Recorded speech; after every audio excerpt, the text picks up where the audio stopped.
kitab yang paling atas ini, Sana Salasin Wasitimi'ah, berarti sekitar tahun 690 tuh. Bisa di zoom gak sih? Yang paling atas itu Sami Ajami'ah Hadzal Majlat Ar-Rabi'ah, berarti kitab As-Sunan Turmudi.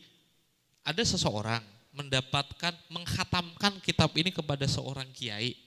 Fokuskan kepada tahunnya ya. Dia mengijazahkan, dia mendapat ijazah itu sekitar 697.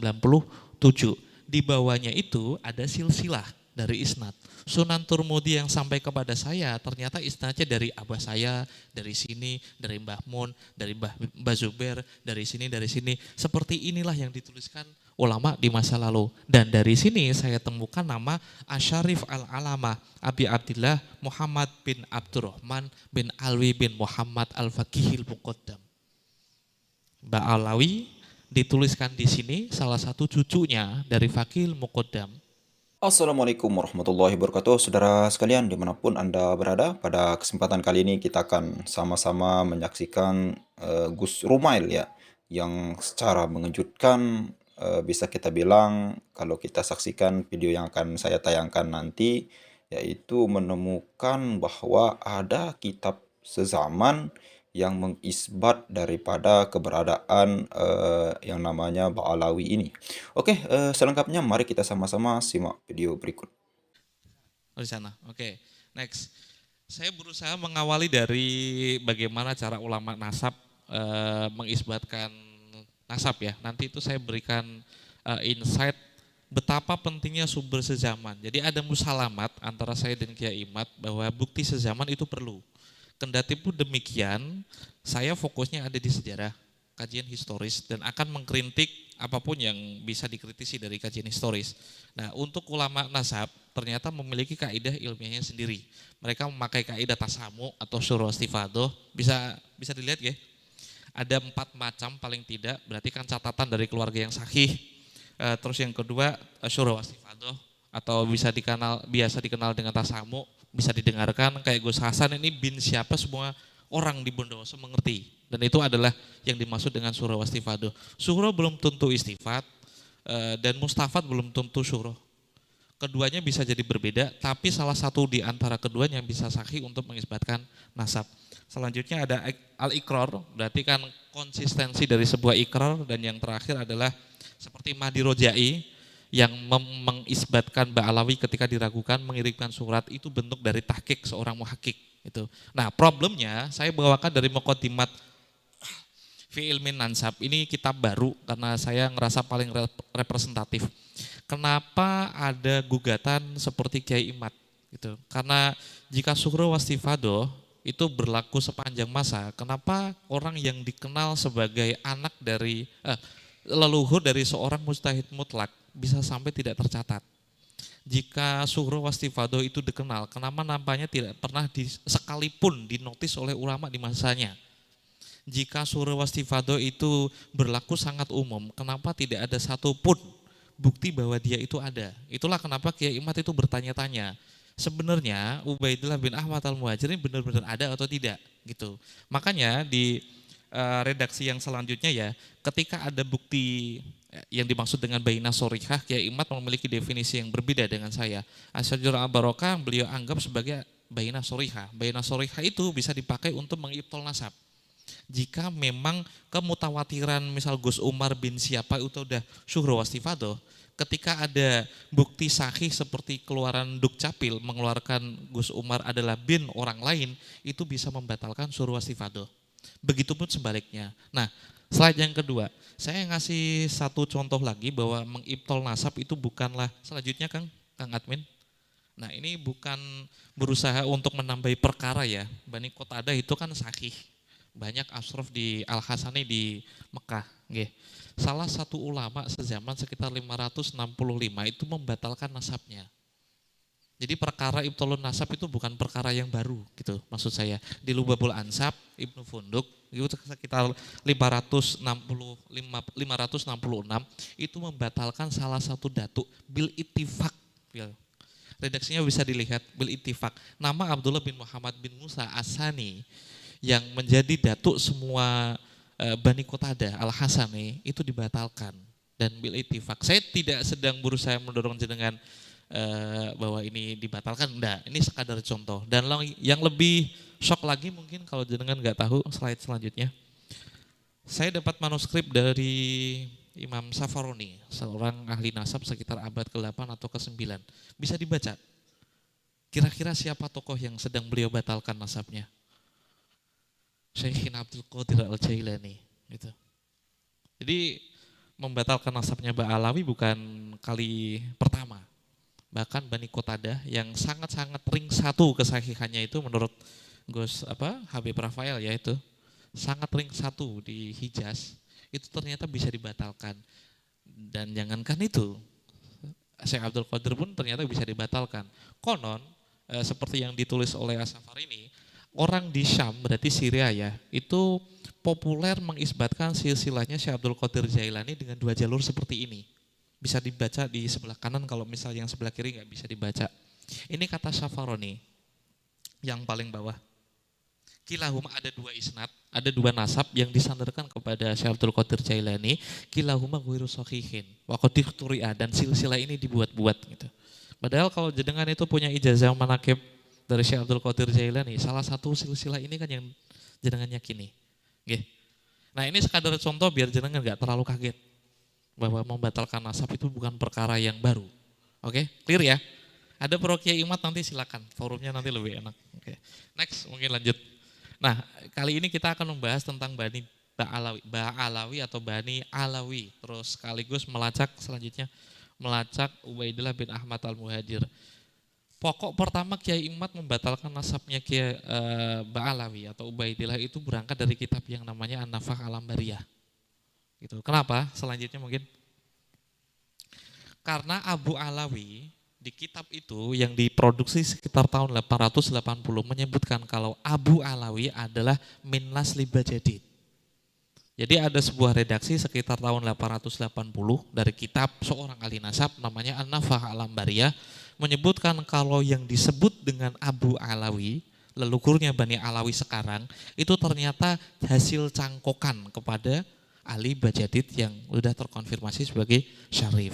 Karena ada redaksi seperti ini. Nah, jika ini langsung dipercaya dan tidak melakukan kritik sumber terlebih dahulu, makanya kita akan memerlukan sumber sezaman untuk mengkonfirmasi. Betul? Kita lanjutkan. Saya memakai audio ulama dari As-Sakhawi. Itu sekitar tahun beliau berarti mendapati abad ke-9 dan ke-10, sezaman dengan An-Nafah al-Ambariyah. Ini ada satu redaksi ketika As-Sakhawi menemui seseorang masyayikh dari Hadramaut bernama Abdul Kabir. Abdul Kabir ini datang ke Mekah dan menemui Sakhawi memberikan kabar. Dia itu hidup sekitar tahun abad ke-6 dan menemukan sekitar 4 orang Abu Alawi. Salah satunya adalah yang paling bawah, Abdurrahman Asyarif, Abi Bakar ini ayahnya dari Ali As-Sakran, Mu'alliful Burqatul Musiqah, terus Umar Al-Mukhdar, Abi Hasan, itu semuanya disebut dengan Abu Alawi. Nah, ada satu kontradiksi ketika An-Nafah al-Ambariyah mengatakan Abu Alawi adalah anak dari Bajadid. Kenapa rekomendasi atau informasi dari As-Sakhawi mengatakan bahwa Abu Alawi diberikan kepada julukannya kepada 4 orang yang dia temui dari Abdul Kabir. Jadi ada informasi bernama Abdul Kabir, dia datang ke Mekah. Sakhawi itu kan penduduk Mekah waktu itu, menulis kitab Daul Ulama, dia menginformasikan Abdul Kabir itu seorang ulama Yaman datang kepada saya memberikan informasi bahwa di Yaman itu ada 4 orang yang disebut dengan Aba Alawi. 4 orang itu seperti yang disebutkan. Next. Nah, selanjutnya ini kitab yang tidak dimiliki oleh Kiai Imat, saya dapat itu masih anget ini. Makanya belum saya restorasi. Ini sekitar tahun 855. Ini kitab sezaman dengan An-Nafah al-Ambariyah. Untuk memastikan bahwa sumber sezaman itu penting mengkonfirmasi hal ini. Jika benar Abu Alawi adalah orang yang menjadi keturunan dari Bajadid, adakah yang bisa menjelaskan sebaliknya? Ternyata ada. Satu tadi dari Sakhawi ya, dari Ad-Daul Ulama. Terus saya bawakan kitab yang belum direstorasi sama sekali bernama Jahurus Safaf. Itu sekitar 855. Nah, ketika Kiai Imat mengatakan Abdullah bernama Ubaidillah, di Tasgir itu dimulai dari Sayyid Ali As-Sakran, pemilik Al-Burqatul Musiqah. Kitab ini ditulis pada sekitar tahun 820. Ali As-Sakran itu lahir 818. Jadi ketika kitab ini ditulis, orang yang dianggap Kiai Imad memulai nama Ubaidillah sebagai pencangkokan kepada Bajadid masih berumur 2 tahun. Itu. Jadi ini kitab paling awal yang bisa membatalkan teori bahwa Ubaidillah itu dimulai oleh Ali As-Sakran. Nah, informasinya seperti ini. Informasi ada yang paling tengah itu ada garis merah. Konfirmasi tentang 3 orang keturunan Alwi. Bajadid, berarti Jadid dan juga Basri sama-sama anak dari Ubaidillah. Dan mereka semua adalah keturunan dari Abu Alwi yang tidak lain bernama Ubaidillah itu sendiri. Gitu nggih? Oke, next. Bukti keempat, ini berarti asuluk fitobaqatil ulama yang wal muluk, berarti saya sudah mendatangkan 1, 2, 3 kitab. Nanti ada satu terakhir itu ulama yang menangi sezaman dengannya dan setelahnya. Asuluk itu mengonfirmasi sekitar 9 nama. 9 nama yang menjadi keturunan dari Ubaidillah. Jika Anda melihat hal seperti ini tanpa memperhatikan sebelumnya bahwa surah wastifadoh tahqiq dari seorang muhakik itu tidak bisa, maka dengan nanti seperti Kiai Imad ketika melihat asuluk fi tabaqatil ulama wal muluk. Ini kitab sejarah, ini kitab tobakot. Bisa enggak kitab sejarah itu dipakai untuk mengisbatkan silsilah seseorang? Saya jawab bisa, Kiai Imad tidak. Kenapa? Kita memiliki definisi yang berbeda. Saya meyakini dari asuluk fi tabaqatil ulama wal muluk, dia kan murid dari Ibnu Samurah, murid in absentia. Jadi dia mengutip beberapa kitab-kitab sejarah. Dan saya sangat suka redaksi yang dia pakai. Laula tarikh la juhilatil ansab wa ma tatiddual bimautizu amaiha. Jika tidak ada ilmu tarikh, maka seluruh nama ini, Anda bisa lihat nama-namanya, tidak akan berarti apa-apa. Anda tidak akan mengetahui siapa itu Ahmad Al-Muhajir, siapa itu Ubaidillah, siapa itu yang paling atas ya. Siapa itu Ali, siapa itu Muhammad, siapa itu Muhammad lagi, siapa itu Ja'far Shadiq, siapa itu nama-nama ini tidak akan Anda bisa pahami jika Anda tidak memiliki kemampuan untuk ilmu sejarah. Makanya usulnya dari ilmu nasab itu saya meyakini adalah ilmu sejarah. Jika furu, ya kita ngerti ya, furu kan nggak bisa, usul kan nggak bisa berdiri di atas usul. Usul nggak bisa berdiri di atas furu. Makanya ilmu nasab itu nggak bisa berdiri jika tidak berdiri di atas ilmu sejarah.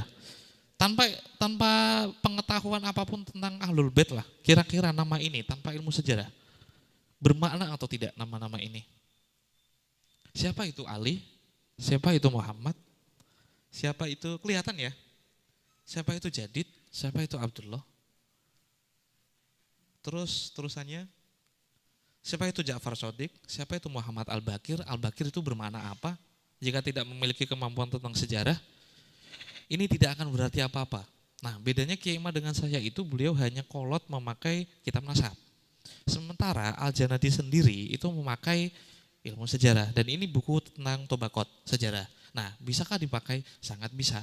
Karena saya mendapati beberapa kitab nasab seperti Al-Ubaidili memakai kitab-kitab sejarah untuk sebagai landasan. Tanpa kitab sejarah kita tidak akan tahu siapa itu orang yang disematkan dengan Al-Bakir. Kenapa sampai Musa Al-Kazim itu definisi tentang kisahnya, dia punya anak berapa, mungkin dituliskan dalam kitab nasab. Tapi tanpa ilmu sejarah, nama itu tidak akan bermakna. Nah, untuk membahas dan membalas apakah informasi Abu Alwi tadi adalah anak atau keturunan min nasli Bajadid, benar atau tidak, saya pakai yang paling nomor 3 berarti adalah Asuluk fi Tabaqatil Ulama wal Muluk. Nah, kitab ini paling tua, lebih tua dari An-Nafakh Al-Ambariyah. Dia menjelaskan secara sharih bahwa Ali adalah Bajadid. Sementara 7 nama dari Ba'alawi adalah saudara yang lain. Next mungkin. Nah, belum saya tandai, tapi yang ini adalah 7 nama dari Ba'alawi. Jadi konfirmasi buku sezaman itu bisa membantah An-Nafakh Al-Ambariyah yang dipakai oleh Kiai Imad ketika beliau mengatakan bahwa Ba'alawi di abad ke-9 itu mencangkokkan namanya ke Bajadid. Jadi konon menurut klaimnya Ba'alawi itu Imam Ubaidillah punya anak 3, yaitu Alwi, Jadid dan Basri. Dan Kiai Mat mengira dan menuduh juga bahwa Ba'alawi, nama Alwi itu dicangkokkan kepada Jadid. Jadid itu pun hasil dari cangkokan karena muncul baru pada abad ke-8 yaitu dari kitab As-Suluk. Oke, next. Nah, ini kitab tadi 3 kitab sezaman sudah membantah dengan sangat sorih ya bahwa Abu Alwi bukanlah keturunan dari Bajadid. Nah, kebetulan saya menemukan manuskrip dan ini sedang direstorasi. Ternyata ada saktun nasakh, ade. Jadi zaman dulu itu tidak ada penerbit. Orang-orang itu menuliskan kitabnya itu dikasih ke rentalan orang-orang. Misal Gus Umar punya profesi sebagai seorang nusakh, penulis kitab. Ya, dia dibayar untuk melakukan itu. Nah, kadangkali yang menasakh itu, yang menyalin kitab, yang menjadi nusakhnya itu kadangkali keliru menulis. Makanya dalam dunia sumber primer itu sangat penting biar jenengan tahu apa yang dimaksud, apa yang sedang ditulis oleh seorang mu'alif di kitabnya. Kadangkali kita tidak menemukan kebenarannya hanya lewat kitab versi modern. Perlu muhakik juga, perlu kitab asli juga. Nah, di An-Nafa Al-Ambariyah yang diproduksi sekitar 880 itu, kelak nanti saya akan unggah dan saya akan buktikan ketika informasi Abu Alwi adalah keturunan dari Bajadid, itu adalah kekeliruan dari seorang penasak kitab. Jadi seorang pegawai yang menulis kitab itu loh, terus dikasihkan ke orang-orang. Kalau sekarang kan main enak ya, fotokopi, bisa dicetak 1000 eksemplar udah jadi. Dulu itu enggak, biasanya kitab ini ditulis oleh seseorang, dibayar, diberikan kepada orang lain, diberikan kepada orang lain, diberikan kepada orang lain. Di belakang sampulnya dikasihkan isnad. Saya mendapatkan ijazah kitab ini dari si Fulan, Kiai Fulan dari ini, tahun ini. Nah, dari sanalah saya bisa menemukan Bajadid dan Ba'alawi dari bukti-bukti material. Kita lanjutkan aja lah. Ini sebelumnya. Ini bukti yang setelah dari An-Nafakh Al-Ambariyah. Bukti yang sangat faktual. Dia sangat sezaman dengan An-Nafakh Al-Ambariyah, tapi dia membuktikan bahwa Ba'alawi yang paling merah ya, merah yang paling bawah. Bani Abad, Abu Abad atau di Hadramut bisa disebut dengan Ba'abad itu ternyata punya kekerabatan dengan beberapa Bani Ba'alawi. Makanya saya tuh menemukan bukti historisnya ternyata bukan di Yaman, ya. Ternyata di Oman. Solalah berarti Kesultanan Oman sekarang. Nah, salah satu petunjuknya adalah ketika saya mencari siapa yang bernama Ba'abad ini. Ternyata mereka berketurunan sampai sekarang, menceritakan kisahnya, menceritakan hubungan kekerabatan dengan Ba'alawi ketika di masa lalu.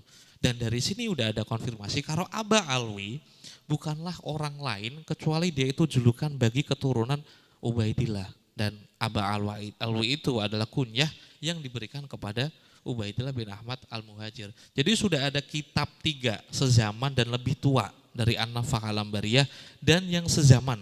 Satu kitab sezaman dengan An-Nafakh Al-Ambariyah yang bisa membatalkan klaim bahwa Aba Alwi mencangkokkan nasabnya kepada Bajadid. Oke, next. Terus ini saya presentasinya sedikit kok. Habis ini kita langsung dialog. Ini konfirmasi historis yang saya dapatkan dari bukti-bukti isnad. Next. Kebetulan saya temukan ini dari Oman, teman saya Abu Umar itu yang merestorasi. Saya dapat nama itu dari yang paling bawah, yang tulisannya nggak bisa dibaca itu. Ini bukti bahwa Bajadid itu mendapatkan isnad kitab Sunan Turmuzi dari Imam Al-Harawi yang paling kanan. Jadi Muhammad Bajadid itu anaknya Ali Bajadid, itu pada tahun 653 mendapatkan isnad dari Hasan bin Rosyid dari Ali Bajadid. Ali Bajadid ini mendapatkan isnad dari Muhammad bin Abdullah Al-Harawi tahun 591. Jadi sekitar hampir 150 tahun lah. Yang awalnya 550 tahun, saya tawar menjadi 150 tahun lewat isnad ini. Next. Sedikit lagi selesai. Next lagi mungkin. Oke, ini isnad untuk Ba'alawi. Gak ada habaib di sini ya. Kebetulan gak ada habaib ya. Oke. Sayangnya gak bisa di zoom. Ini kitab yang paling atas ini. Sana Salasin Wasitimi'ah. Berarti sekitar tahun 690. Bisa di zoom gak sih? Gak bisa ya. Jadi, chip. Tolong di bold mungkin. Ini bentuk isnad seseorang di masa lalu. Jadi setelah saya belajar tentang manuskrip sekarang, akhirnya saya sangat menghormati kesarjanaan itu. Jadi ilmu yang sampai kepada kita ternyata melewati pundak-pundak seorang intelektual seperti ini. Jadi yang paling atas itu Sami Ajami Ahadzal Majlat Ar-Rabi'ah, berarti kitab As-Sunan Turmudi. Ada seseorang mengkhatamkan kitab ini kepada seorang kiai. Fokuskan kepada tahunnya ya. Dia mengijazahkan, dia mendapat ijazah itu sekitar 697. Di bawahnya itu ada silsilah dari isnad. Sunan Turmudi yang sampai kepada saya ternyata isnadnya dari abah saya, dari sini, dari Mbah Mun, dari Mbah Zubair, dari sini, dari sini. Seperti inilah yang dituliskan ulama di masa lalu. Dan dari sini saya temukan nama Asyarif Al-Alama Abi Abdillah Muhammad bin Abdurrahman bin Alwi bin Muhammad Al-Faqihil Muqaddam. Mbak Alawi dituliskan di sini salah satu cucunya dari Faqihil Muqaddam. Cucu dari Ali Kholek Kosam ternyata belajar Sunan Tirmidzi dari seseorang di masa lalu menjadi mujiz yang ketiga. Dan ini manuskrip sebuah isnad tahun 697. Kira-kira dapat di tahun berapa? Nah ini bisa dikonfirmasi lewat sumber sezaman. Dengan cara ini ketika saya komparasi dengan Al-Muqibun karya Mahdi Rojai, tepat disinilah saya bisa menemukan ini loh cucunya Faqihil Muqaddam ternyata mendapatkan isnad Sunan Tirmidzi dari seorang kiai. Ini yang saya maksud dengan bukti material. Next ini yang paling terakhir kayaknya. Dan ini yang paling unik ini. Waktu terakhir, ini yang Masjid Alawi. Setelah ini mungkin. Kiai Mat itu kan sebelumnya menginsinuasi penemuan saya tentang Masjid Ubaidillah. Masjid Alawi. Nah itu masjid baru itu. Direstorasi baru abad ke-9. Saya buktikan itu keliru. Yang bawah ini kayaknya kan. Ini ada isnad. Seseorang mendapatkan isnad di tahun, bisa di zoom mungkin? Oke, yang merah. Bawain lagi, drop. Apa ya, bawah. Oh iya, sorry, ini. Ini sekitar tahun ada keterangan, sorry. Oh iya, pada 500, yang paling kiri Pol, ada seseorang mendapatkan ijazah pada tahun 566. Di mana dia mendapatkan ijazah? Di suatu masjid bernama Masjid Asy-Syarif bi Aden. Di sebuah masjid yang terletak di Aden, Yaman dan disebut dengan Masjid Asy-Syarif. Nah, petunjuk ini saya itu agak aneh awalnya. Kenapa seseorang bisa disebut syarif di masa lalu? Kenapa bisa disebut Husaini seperti Mbak Alawi tadi ya, cucunya Faqihil Muqaddam. Kenapa kok harus ada, mungkin saya bisa masuk akal itu disebut dengan guru. Kenapa ada yang membedakan dengan memakai kata syarif? Ini yang terakhir. Jadi, ini berarti sekitar tahun 566 ada seseorang mendapatkan ijazah. Ini sekadar membuktikan bahwa ada Masjid Alawi di masa lalu. Sekitar 566. Kalau dikurangi 400, berarti Alwi itu sekitar tahun 400, 566 berarti kan 160 ya. Jejaknya kan masih bisa dicari. Itu sekitar kalau saya masih bisa mendapati adanya canggah. Canggah itu berarti yang keempat. 1, 2, 3, 4. 4 ya? 4. Ini masih bisa dipersempit lagi. Ini bukti yang paling sezaman ketika tahun 566 ada seseorang mendapatkan ijazah dan disebutkan masjidnya di mana. Nah, soal Asyarif Al-Husaini diteruskan, ini yang paling terakhir, halaman yang terakhir. Sepakat ya, hukumul hakim yarfa'ul khilaf ya. Ketika hakim itu memutuskan sebuah istilah, ya tidak ada istilah yang lain. Ini kitab dari Turfatul Ashab, karya Umar bin Yusuf dari Bani Rasul. Yaman waktu itu kan dikuasai oleh Bani Rasuli. Yang konon Sunni dan memiliki kompetisi teologis dengan Syiah. Nah, kiranya saya ingin bertanya, ketika ada konflik teologis di masa lalu, sebuah kesultanan Sunni, dia pasti mengerti dong yang namanya Syiah itu sedang mencari yang namanya Imam Mahdi sama Imamah. Kira-kira bakal mewaspadai seseorang yang menjadi keturunan Imam Ali dari Jalul Husain atau enggak? Saya ini pernah di video, mungkin ini saya ulang lagi untuk melogikakan. Dulu ketika ada perang antara Belanda sama Indonesia, misal di Bondowoso, informasi dari Bondowoso mengatakan kalau pasukan dari Jawa itu sekitar 10.000 orang. Tapi informasi dari Belanda mengatakan pasukan dari Bondowoso itu 1.000 orang. Kira-kira manakah yang paling benar dari informasi itu? Dari Belanda. Aduan akilon, waduh dalil. Maksudnya informasi dari musuh itu terindikasi yang paling akurat. Maksud saya mengantarkan kitab ini kitab yang paling sunni dimiliki oleh seorang sultan ketika di sana banyak Alawin, yang paling bisa dicari oleh orang-orang Syiah untuk menjadi imamnya adalah keturunan Imam Ali. Kira-kira bakal waspada atau tidak? Pertama, itu pasti waspada. Kewaspadaan itu kadangkali diciptakan dalam bentuk label. Logika yang paling sederhana itu, panggilan Pak Haji sama Bu Haji di zaman sekarang mungkin menjadi privilege. Tapi ketika Anda belajar sejarah, ternyata itu dipakai oleh Belanda untuk mengidentifikasi siapa orang yang keluar negeri dan kiranya mendapatkan ide-ide tentang pembebasan, tentang resistensi, tentang perjuangan, tentang kemerdekaan. Jenengan mungkin bisa bangga memiliki label haji sebagai haji, tapi kita hidup di masa lalu, itu tanda yang bisa dimiliki oleh Anda yang bakal diawasi oleh Belanda. Kalau ada ide-ide tentang pembebasan, Pak Haji ini nih pasti. Karena tidak mungkin orang yang berada di Pecinan, di Pekojan, terus di Kampung Jawa, itu akan bicara tentang kemerdekaan karena dia tidak pernah belajar tentang itu. Dari mana dia belajar tentang kemerdekaan? Pasti dari luar. Nah, Asyarif Al-Husaini dari identifikasi seorang sultan itu, I'lam Anna Syarifah, syarif itu saya pakai untuk menyebutkan dua tok. Jadi ada dua syarif di zaman itu. Ini sultan yang ngomong, bukan saya. Kalau dengar kata Raden itu pasti dipakai untuk kesultanan. Pokoknya keraton lah ya, keraton. Tadi di belakang ada Raden itu berarti gelar atribusi untuk keturunan ningrat di Jawa. Asyarif ini dipakai di dinasti Rasuli untuk mengidentifikasi dua hal saja. Keturunan Khalifah Ali dari istrinya Siti Fatimah itu disebut syarif. Ketika jalur dari Sayyid Hasan Al-Hasani, ketika dari jalur Husain disebut Husaini. Kenapa ini tidak pernah dipikirkan oleh seseorang yang mau meneliti isbat nasab dari sudut pandang historis? Padahal ini semua kan petunjuk gitu.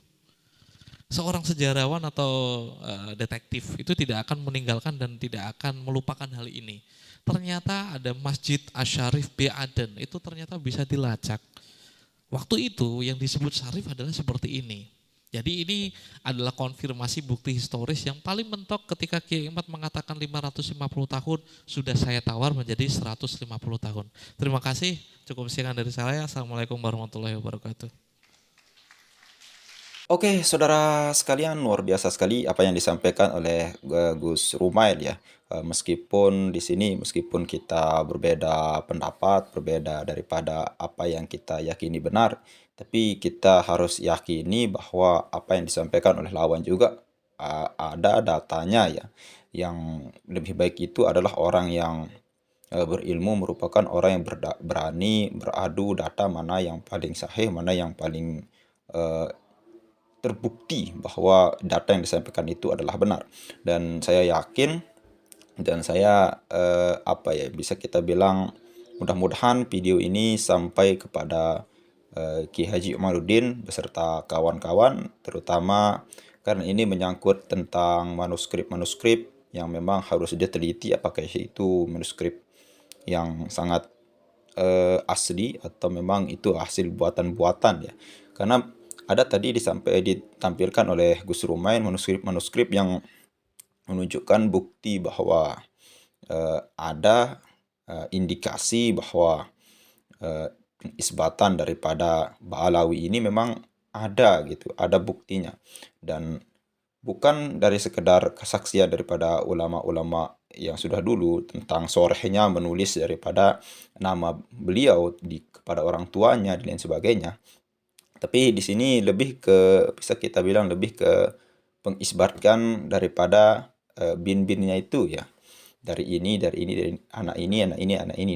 Dan di sanalah ditemukanlah yaitu Ba'alwi yang memang ke kitabnya kitab yang apa ya, bisa kita bilang zamannya kitab, waktu kitabnya itu memang tidak disebutkan secara detail dari Gus Rumail. Tapi di sini banyak hal yang disampaikan oleh Gus Rumail ya saudara sekalian.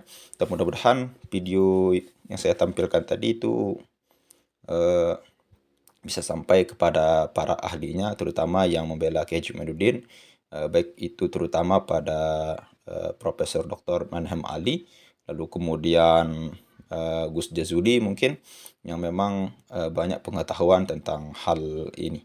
Ada beberapa hal yang disampaikan oleh Gus Rumail tadi, terutama masalah polemik nasab ya. Jadi Gus Rumail juga menyampaikan polemik nasab ini sudah ada sejak zaman dulu.